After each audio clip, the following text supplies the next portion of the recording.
Assalamualaikum warahmatullahi wabarakatuh. Perkenalkan, nama saya Muhammad Asari, NIM 221D10280.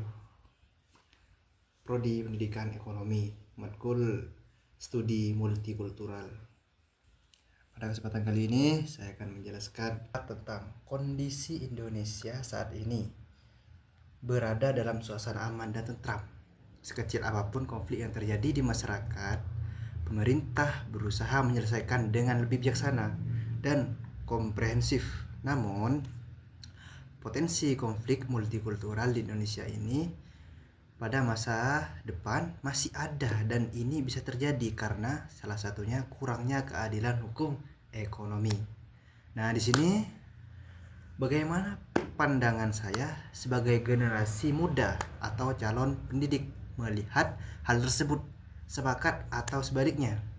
Menurut saya, pernyataan tersebut adalah benar, meskipun upaya penyelesaian konflik telah dilakukan. Namun, potensi konflik masih ada karena adanya ketidakadilan dalam sistem hukum dan ekonomi yang dapat memicu ketegangan dalam masyarakat multikultural. Memang, pemerintah berupaya menjaga stabilitas dan keamanan negara dengan menyelesaikan berbagai konflik yang muncul di masyarakat, termasuk konflik yang bernuansa rasa atau suku, agama, ras, dan antar golongan. Potensi ini terhadap Indonesia sebagai negara multikultural dengan beragam suku, agama, dan budaya memang memiliki potensi konflik yang lebih tinggi. Faktor penyebabnya bisa beragam, termasuk ketidakadilan dalam sistem hukum dan ekonomi. Ketidakadilan dalam penegakan hukum dan distribusi ekonomi dapat memicu rasa ketidakpuasan dan kecemburuan sosial di antara kelompok-kelompok masyarakat yang berbeda. Hal ini dapat menjadi memicu konflik, terutama dalam konteks masyarakat multikultural yang rentan terhadap gesekan perbedaan. Nah, penyelesaian konflik yang hanya bersifat parsial atau reaktif tidak akan efektif dalam jangka panjang. Maka dari itu, diperlukan upaya penyelesaian yang komprehensif yang mencakup perbaikan sistem hukum dan ekonomi, serta peningkatan pemahaman dan toleransi antar budaya. Saya sebagai generasi muda dan calon pendidik sepakat bahwa meskipun saat ini Indonesia berada dalam kondisi yang relatif aman dan tentram, namun potensi konflik multikultural masih tetap ada dan perlu diwaspadai. Jadi, pendapat saya yang kedua tentang kemakmuran ekonomi Indonesia hanya dirasakan oleh segelintir masyarakat. Katanya, pernyataan ini diindikasikan dengan tidak sampai 5% masyarakat Indonesia yang menguasai sumber ekonomi di Indonesia. Apalagi bila dikaitkan dengan keberadaan etnis tertentu yang lebih mendominasi dan ada hegemoni kalangan berduit itu terhadap rakyat jelata atau kaum marginal. Ini jelas bisa menjadi bom waktu kehancuran atau hancurnya kehormatan Indonesia di masa mendatang.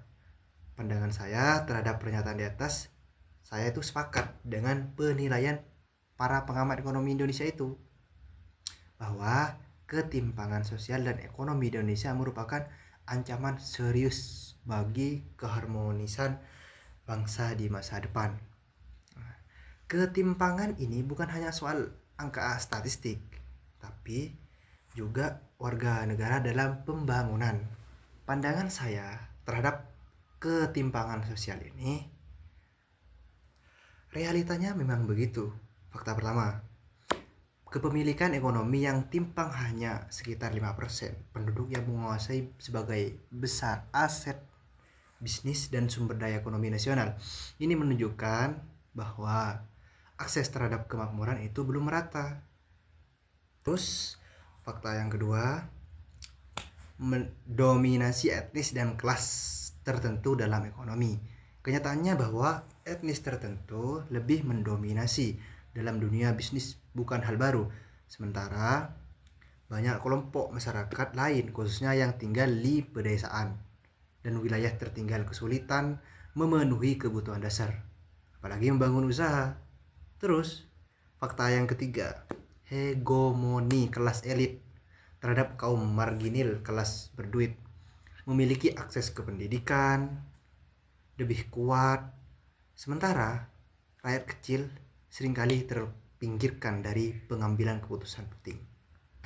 Dan jika ini tidak diatasi, sangat berdampak, yaitu meningkatkan kecemburuan sosial yang dapat memicu konflik horizontal.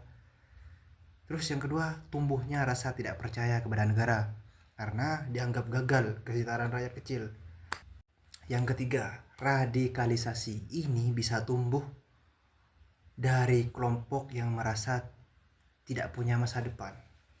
Terus yang keempat, retaknya persatuan nasional karena sebagian merasa Indonesia ini hanya milik segelintir orang.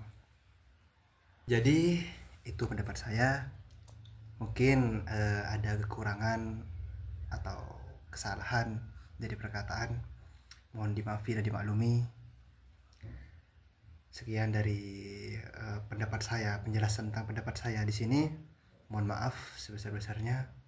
Wallahul muwaffiq ila aqwamit thoriq. Assalamualaikum warahmatullahi wabarakatuh.